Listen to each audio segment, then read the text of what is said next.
how was your weekend? I chaperoned a UIL event, Okay. so it was very long. Was that Saturday? It was from Okay. like 5:30 in the morning till 5 o'clock at night. Yeah, that's rough. So it was long. So you took Sunday to rest. Huh? Did you go outside at all Sunday? No. Oh, I, that's I perfect. went outside at 8 o'clock to go and get some food. Yeah. And that was the only time I went outdoors. It's beautiful though. I know, I noticed. Did where was the UIL event? It was in Round Rock.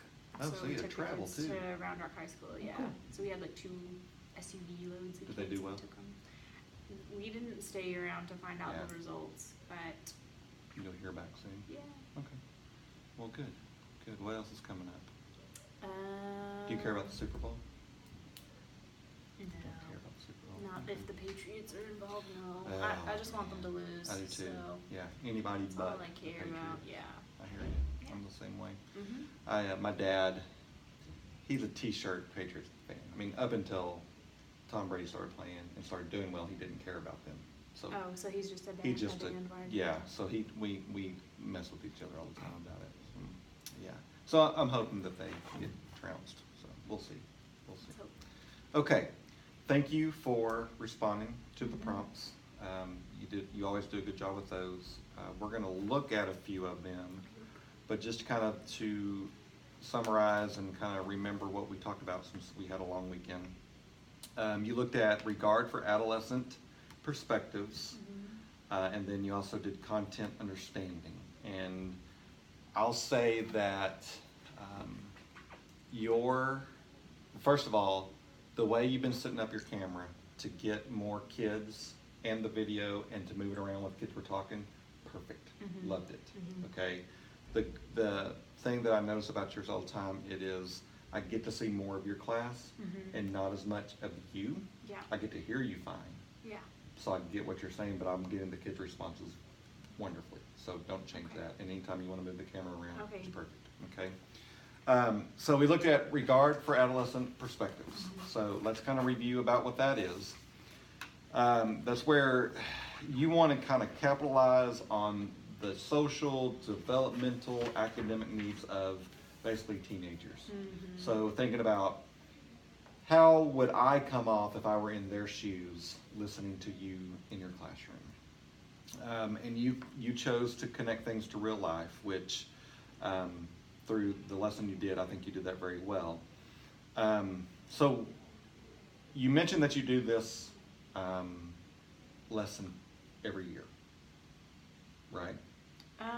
We haven't actually done this before. You've never done this one before? Okay, Mm-mm. maybe I made that up in my mind. So what led you to wanting to do this particular lesson where they watched those from Freedom Riders? Yes. They watched the toast, and then I love the Sprite and doing all that. It was awesome, a little bubbly. Mhm. So what led you to wanting to do this? I think that, I've taught retesters now for 3 years, and I just know that week after they get their results back is either like big happy or big sad. And so you have to really capitalize on the momentum of the kids who did well and say like, hey, we're not done, like you have more to do. Mhm. Whether you're a sophomore or a junior, you have tests coming up this spring. And so then you've got the kids who this is their 3rd, 4th, 5th, 6th time taking the same test, and they're just burnt out and they're done. And if you don't find a way to change that momentum, it's just gonna get worse. And Right. You probably could see some of the kids like not wanting to participate because they still want to stew over the fact that like they failed, and they still want to hang on to that like disappointment so that they can wallow in it a little bit more. And I just told them, the time to be sad has been had, and it's time to move on and like focus on something else. Okay. And so that's something that you can control, and like something you can change is your response to things. And so that's why I felt like it was so important to use this clip in particular, because it was connected to the reading that we did about Maria Reyes. And so it was cool for them to see these were real people, and this is something their teacher really did do with their class, and we're gonna do it because we need that encouragement too. And I want them to know that I believe in them the way that Miss G believed in her students. And so we've done similar things like community classroom building kind of activities in the past, but not this particular activity. Okay, so in the nice work clip, and this is interesting because look, I've found most times when I clip a nice work, it's typically in the first 10 minutes of a class, because you're demonstrating, you're giving examples, you're showing exactly what you're going to be teaching that day, how you're going to be going over it, and that kind of thing. But interesting, yours was towards the back end of your 30 minutes, and it's where you kind of had a lull, there was some restlessness, and you jumped right in to give the example. And what I liked about the example was, one, it hit on the things that you can change, to worry about those. And two, and what was really great about the regard for adolescent perspective was you put it into a useful term. Yeah. You made it useful. So you communicated that usefulness of, here's why we think this way. Yeah. I know what you're going through. Okay? What particularly happened that stood out to you as it was time for you to jump in and give that example? I mean, there was like one or two students that just really didn't want to participate. And so I kind of tried to do the barter thing, like if I go, you go. Yeah. And he still didn't want to, and I mean, that kid is just not. He's always that way in the video. But sometimes he like is showing off and he just wants to show like, I got this, I know this. Yeah. But ever since he got those results back, he's been very negative about himself, about school, about everything. And so, but he's just doing it for attention though. Like, I know he's doing that. And so because he didn't want to participate, I dropped it because I was like, I'm not gonna feed into this whole like, oh please, will you please do it? Like, I'm not gonna give you any more attention, because at this point, negative attention's not doing you any good either. And so you recognize, here's some flexibility, here's some choice that I need to give this kid. yeah. It might compound the situation more if you force him to. Right. So and I did hear you say that, if I go, you go, kind of thing. And I like how the students cheered everyone on. And you mentioned that in one of your responses. Yeah. And we'll talk about that. But what gets a kid to share their perspective? If he didn't, you had so many more that were willing to jump in. Yeah. What do you think gets them to do that?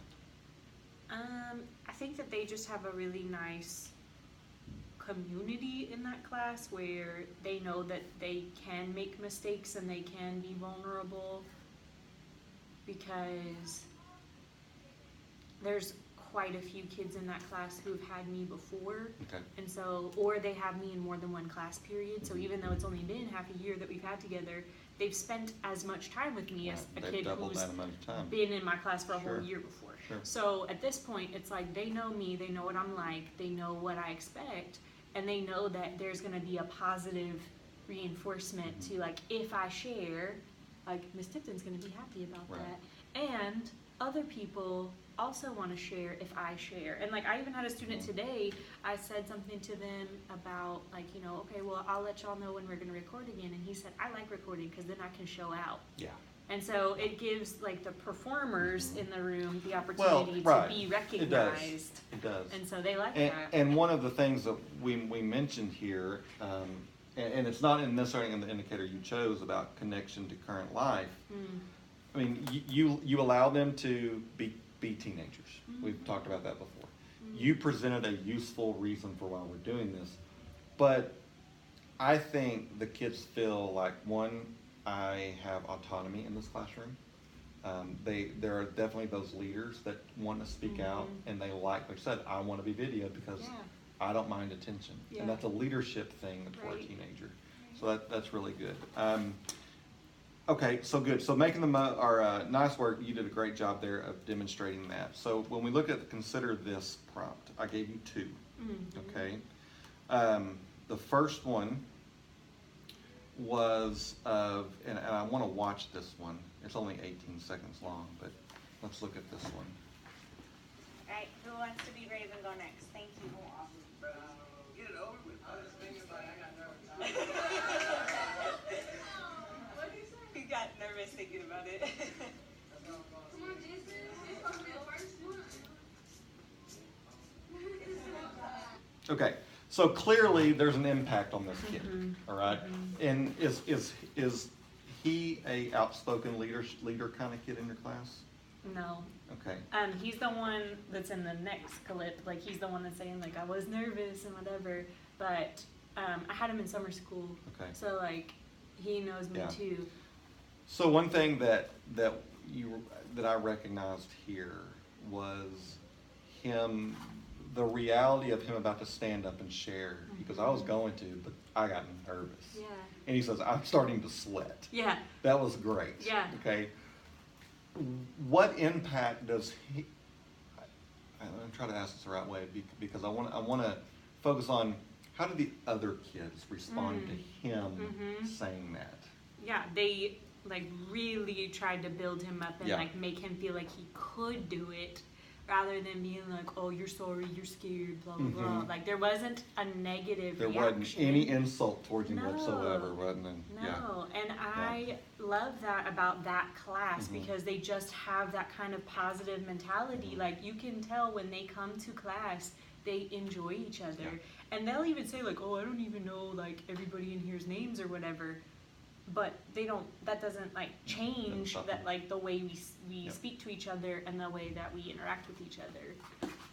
Right, and I think that what helps with that is your focus every day is twofold to me, and we see that in this particular lesson. Mhm. It's content related. The Mhm. kids know when they come in, they know we're going to work, we're going to learn. Mhm.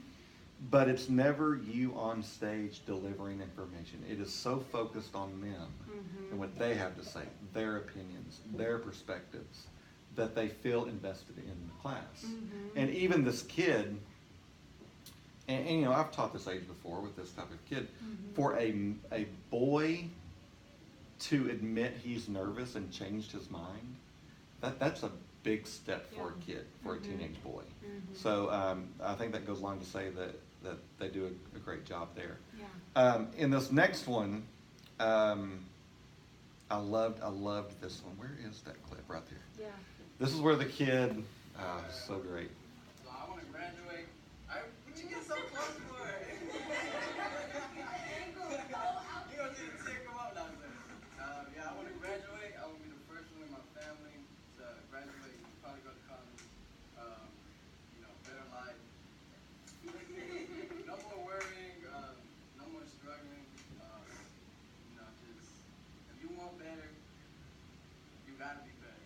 Hey. Yeah. So that was the quote. If you want better, you gotta be better. And for and to mention he's the first one in his class, in his family to graduate. Do you think? Because I have an opinion, but I want to hear what you say. Do you think someone has told him that if you want better, you got to be better, or do you think he just kind of talked himself into that? I think he heard it somewhere, Yeah. but he's internalized it is the key. Absolutely. And I mean, it was like he definitely talked himself into it in that moment, Mhm. but you could tell he realized how to put words to his feelings Yeah. in that moment. I think that the words he'd heard his entire Yeah. life made sense to him in that moment. He said, Yeah. I want to be the first one to graduate. Yeah.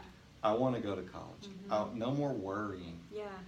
And then his voice, he heard some adult in his life Yeah. saying, Mhm. if you want better, you got to be better. And he went, because that moment he went, hey. Yeah. It's like this moment of clarity. Yeah. This epiphany came that he was like, I just created meaning for this. Mhm. And that goes back to the indicator we worked on. Just Right. you let the kid find the usefulness. Yeah.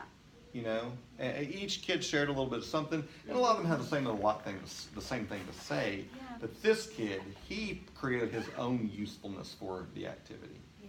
So that was a really positive thing there. Mhm. Okay, so what I do want to ask here, and it's a little bit of a challenge statement, I guess, to you is where could or how could you use this same setup to where the kids have the flexibility, the leadership, the autonomy, but circle around something more academically, some content? Because this was very much a response to, we got test scores back, we need to get our minds right to move on to some content. Right. How would you use this same setup and let the kids feel autonomous towards their own thought regarding to content. It's so hard with this group of kids because you've got like kids who are honestly above bubble kids that like Yeah. it was just a fluke thing that they failed. And then you've got like the lowest of the low in the same classroom. Right. And so it's really hard when you introduce content to expect every kid to participate the same Right. because they're all different. Mhm. And so with something like this, it's an equalizer because everybody can write down something they want to change. Right. Like that's not Mhm. asking too much. But even within that, there were kids who were like, I don't really want to change anything about my life. And I was like, your life is perfect. Mhm. They were like making a mental effort is too much. Yeah, so right, yes, right, everything in my right. life's perfect. And I'm like, okay.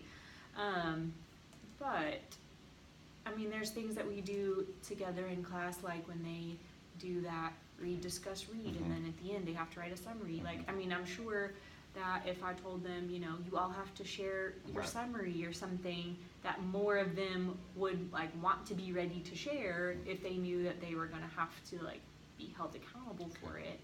But Could you go back to this particular class and say, and recognize that y'all were willing to share because you were confident in what you were about to say, and then you could present. Let's get confident about the content. Yeah. So let's write it, share it with a friend, Yeah. get some feedback, and then share it to the class.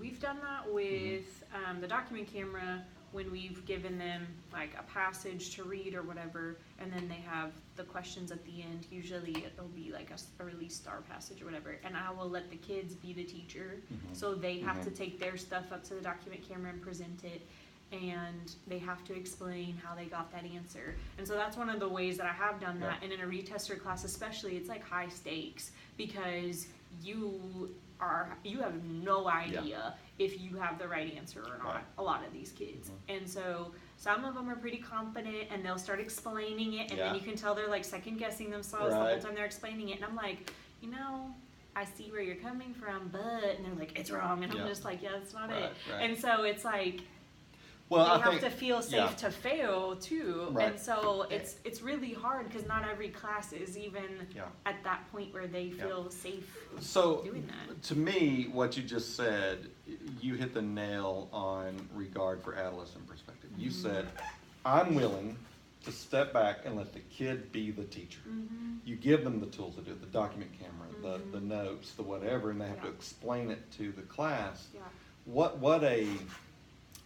It almost emboldens the kids to go out and want to participate and try that, because even and to me they always have that safety net. Okay, well, I knew it was wrong. I wanted to see if y'all knew, kind of Yeah, that right, teacher right. stance Yeah. that they could use there. So That was a test and y'all passed. yeah, is it difficult for you to give up that control?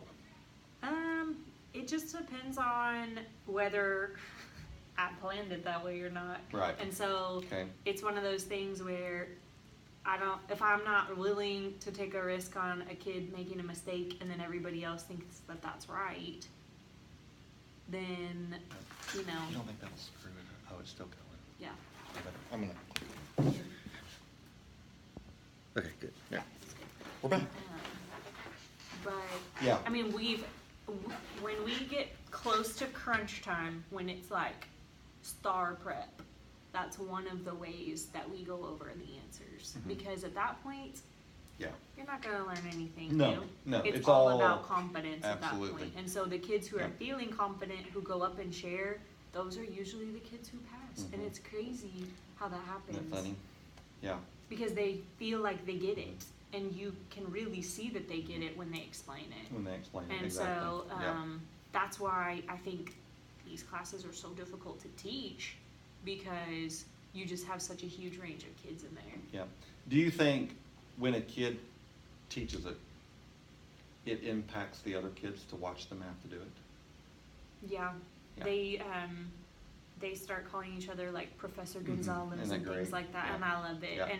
But you can tell that there's certain kids who are like, I'm still too dumb to do that. Like they see somebody being confident and it makes them feel But self-conscious. It might knock theirs down a And little so, bit. and then they realize like, I don't know this, I can't show anybody else how to do it, I don't understand Right. it, and they kind of spiral. Yeah, and that's another, golly, these kids have had so much failure in the 9-10 years they've already been in school. That's hard to overcome. Yeah. It's hard to overcome. Well, it becomes part of their identity. Mhm.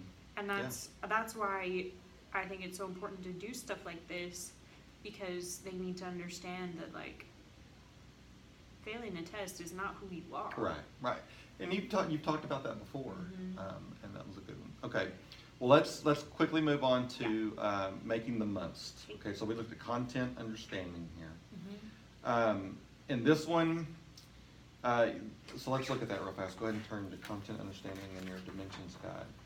The idea that came across in the indicator here was background knowledge and misconceptions. The girl that I think, and I didn't clip this, but there were 3 or 4 times in which you called her name. And I can't remember her name, but you mentioned it in your answer. Maribel. Okay. You almost tried to start with her.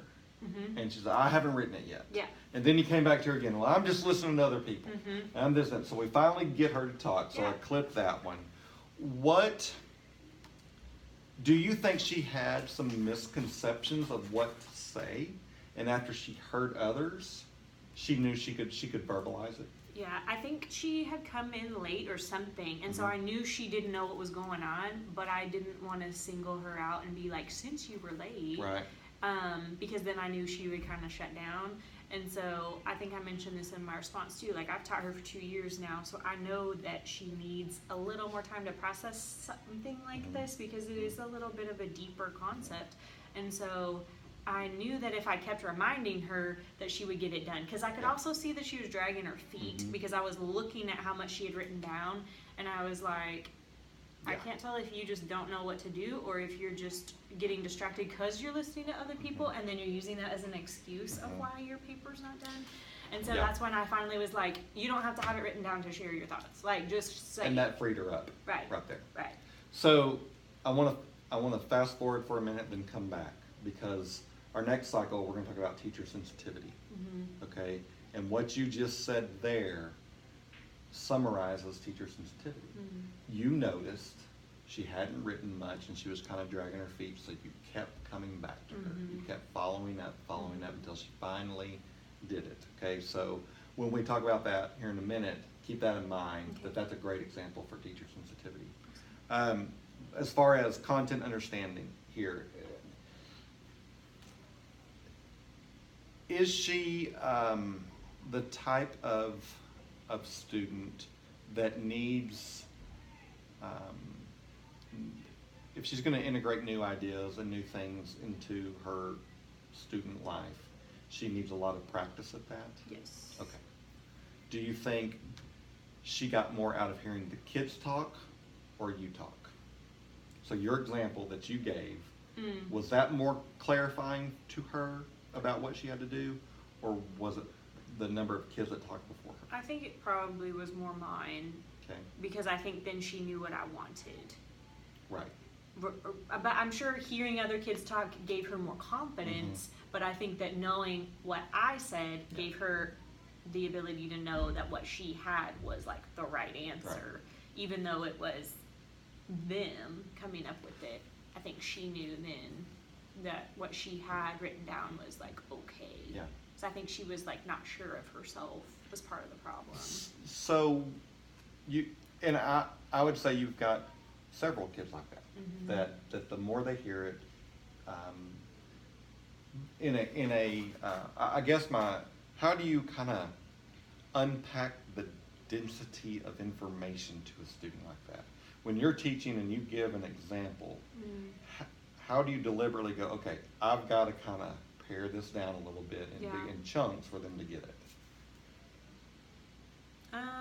I kind of do the Michael Scott, like, explain it to me like I'm 8, now explain it to me like I'm 5 thing, and I just tried to strip it down to, like, bare bones.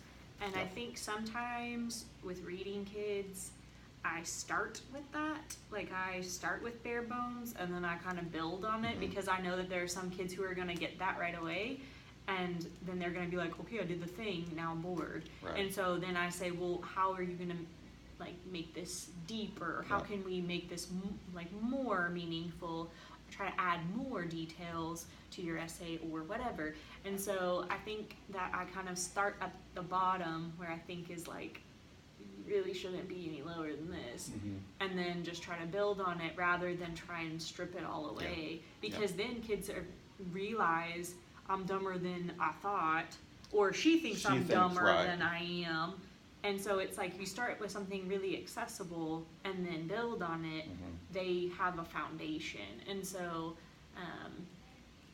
with some of my students, they're ready to just jump right in, but most of them, you give them the instructions and they just stare at you, and it's like, okay, we need to scale this into like one step at a time. Do you what I want to recognize do. that based on the content you're teaching? Some content's harder for them to get than others? Yeah. I mean, a lot of it's just because they don't have the skills. Lack of skills to do it. Yeah. Yeah. Okay. Well, before we look at our next cycle, do you have any questions about these two dimensions regarding content understanding? I don't think so. Okay.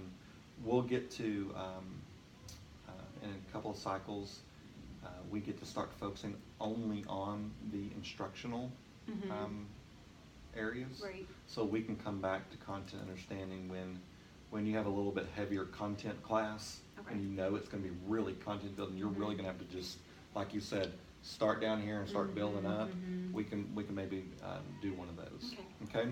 All right. So looking at next cycle, Yes. let's talk about, first of all, I mentioned teacher sensitivity. Let's look at that one pretty quickly here. So as usual in the summary and action plan, I'll send you a couple of videos to look at. I'll need you to kind of read through your dimension guide to make sure that you understand what it's about. Teacher sensitivity in this case is about the with itness and the responsiveness that you give to your classroom. Okay, it's not emotional sensitivity of, oh, I know you're going through a hard time, let me help you. That's positive climate, which we took care of a long time ago, and it permeates throughout your room. Teacher sensitivity is what we talked about with that example, is you kept looking, you kept watching, you kept going back and following up with that student. Okay, so you're checking in with students, you're anticipating some problems, a lot of reassurance. If they need individual support, you do that. As a whole class, if they need to be re-engaged, you're aware of that happening. Okay, so we've got the indicators are awareness, responsiveness to academic and social emotional cues, effectiveness in addressing problems, and student comfort. Okay, kind of just looking through your dimension guide there, which one do you feel like you might want to focus on for next cycle? Probably the responsiveness Okay. one, just trying to keep kids engaged and make sure that they each individually know what's going on is like a really big concern in a class like that. Yeah, I think it's a good choice too, because of the type of students you have. That bullet point there that talks about acknowledgement of emotions of out of class factors. So sometimes aware that sometimes performance is based on those things, Right. and being able to, you've mentioned before, sometimes they just get up and go on the beanbag chair. Right. Yeah, okay. All right, great. So again, I'll clip a little video for you to look at that. Okay. The next one is in instructional support. It's called instructional learning formats. Okay. This one is pretty much pared down to why do you have this stuff on the board as far as objective, kind of a preview of what we're going to be doing that day, making sure that your lesson's well organized and clear and presented well. And then when you get into, there's the I do, the we do, and the you do. The we do and the you do, they have multiple ways of hearing, seeing, and working with information, and then kind of having those manipulatives to do the work. Okay. Okay, so you're looking at variety of materials. Are they interactive? Did you present it in a variety of ways for all the types of learning styles to be hit? That is a big part of it. Quickly, because I know that was the bell. Teacher interest, you showing some enthusiasm for what you're doing, they feed off of that kind of thing. Okay, so I'll put all that in the summary. Tell me a date and a topic that you're going to be teaching for your next cycle.